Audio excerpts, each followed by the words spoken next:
JSU will no longer play in the Southern Heritage Classic, and the president of Tennessee State University was not happy about it. We're going to talk about it after the bumper.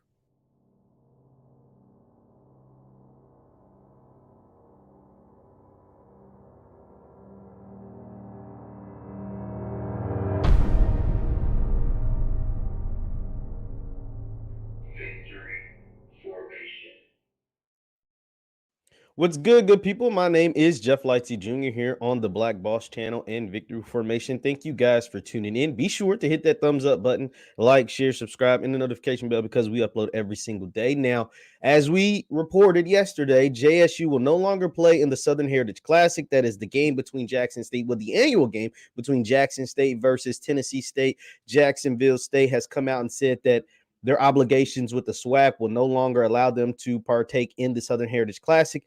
And Miss Glenda Glover, the president of Tennessee State University, was not happy about the way Jackson State went about handling their removal from the game. Let's go ahead and share the tweet that was put out by Tennessee State University.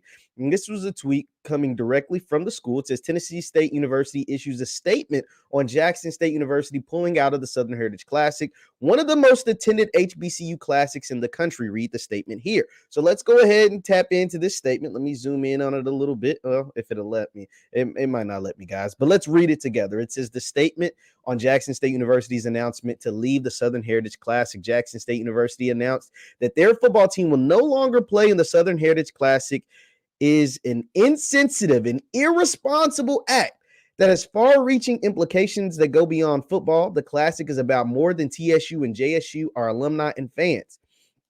Now, she has some merit here. That makes sense. Obviously, it's about them. It's about the city of Memphis that I'm sure they have a contract with. Let's continue reading on. It says the Memphis business community, including small Black-owned businesses, many of them which are mom and pop businesses, will suffer incalculable damage. These businesses rely on contracts that are generated as a result of activity associated with the game and purchase supplies and other items in preparation for the annual event. Well, let me pause right here. That has nothing to do with Jackson State. I'm going to just be honest. Memphis is in Tennessee. Memphis is not Jackson. Jackson State fans will come on and say, well, I mean, no offense to the mom and pop shops. Obviously, we all Black here, and most of those businesses are Black, but that don't got nothing to do with us. That's bad business. If they're solely basing this off Jackson State's involvement in this game, that means you took miscalculations. It's bad business. That's what a JSU fan will say, right or wrong. I could see them coming with that. And so let's continue on. But this is the part that I don't agree with Jackson State. If this is true, I do not condone this part. It says what's even more disappointing is that there was no opportunity for discussion or a courtesy call to the TSU president, director of athletics, or head coach before the decision was made to breach the contract, which has 3 years remaining. TSU found out from a national scheduler. President Glenda Glover, Tennessee State University. Now that right there, I don't condone that. I am not a fan of A.D. Robison, Coach Prime, Jackson State University not contacting TSU ahead of pulling out of the game. I understand why you pulled out of the game. I'm not dissing you for pulling out of the game. All the Memphis businesses and stuff like that, that has nothing to do with Jackson State. That's bad business if they're solely basing it off Deion Sanders coming to their town and playing in that game. Because the Southern Heritage Classic doesn't have to end. Like the game doesn't have to end. It just won't have Jackson State. So you can get a replacement like North Carolina A&T. You can get Southern, Grambling. You can get a bunch of other teams. Well, Grambling's schedule set, but you can get a bunch of other teams that come in and play in the Southern Heritage Classic.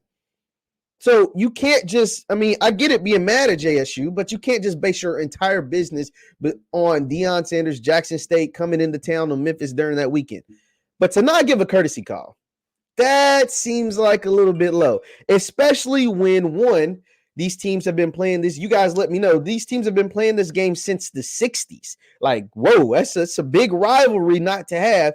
And for two, because Coach Prime and Eddie George are friends. These two are friends. Eddie George even admitted that Deion Sanders is the reason why he's the head coach at TSU anyway. Like, he quite literally admitted that. And we went through this before because of Deion doing what he did at Jackson State. Eddie George became the head coach at Tennessee State, brought in Hugh Jackson, who was blackballed from the NFL. And now Hugh Jackson is the coach at Grambling, and we see what he's doing at Grambling. So Coach Prime kind of started this domino effect. And so for them to not give a courtesy call, that's not a good look. That's not a good look. That's not a way to conduct business. That's not a way it should handle. If it's all true, of course. Obviously, I'm not calling Miss President Glover a liar. I'm just saying if it's true, because Jackson State might have a different story. A.D. Robison and Coach Prime, they might have a different story. So I don't know.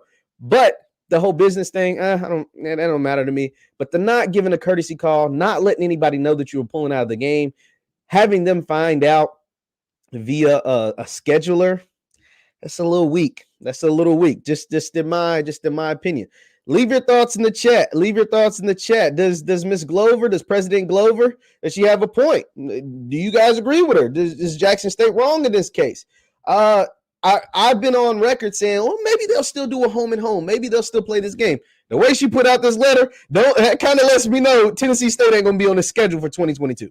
That's just what it sounded like to me. It sounded like Tennessee State is not on the schedule, because if they were doing a home and home, if they were doing a schedule, she wouldn't have came out and bashed them like this. She wouldn't have came out talking about breaches of contract. She wouldn't have came out talking about how they do in Memphis and the small black-owned businesses in Memphis wrong. She wouldn't have been talking about all this. Like, she wouldn't have put them on Front Street like the way she did.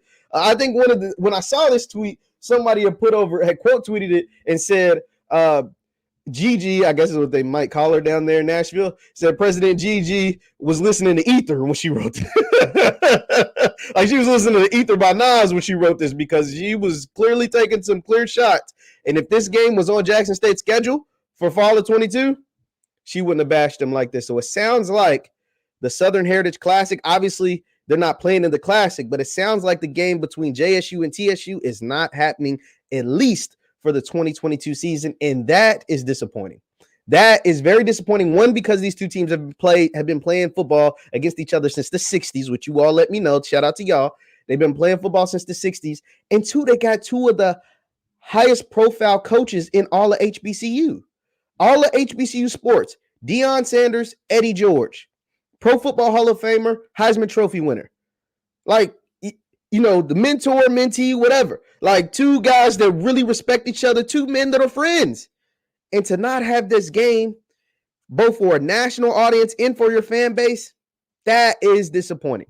That is disappointing. The only other high value, like marquee matchup with two celebrity style head coaches, two name brand head coaches and name brand programs is Coach Prime and Jackson State going against Grambling and Hugh Jackson. That's going to be marquee. That's going to be box office. But everybody could have ate and everybody could have won with this TSU versus JSU. We saw what it did. We saw what it did in 21. We saw what it did in the Southern Heritage Classic. Like, that's what brought, Tennessee State to the forefront. That's what put Tennessee State on ESPN and in front of a bunch of people that they hadn't gotten a chance to play in front of as far as viewers in years, probably.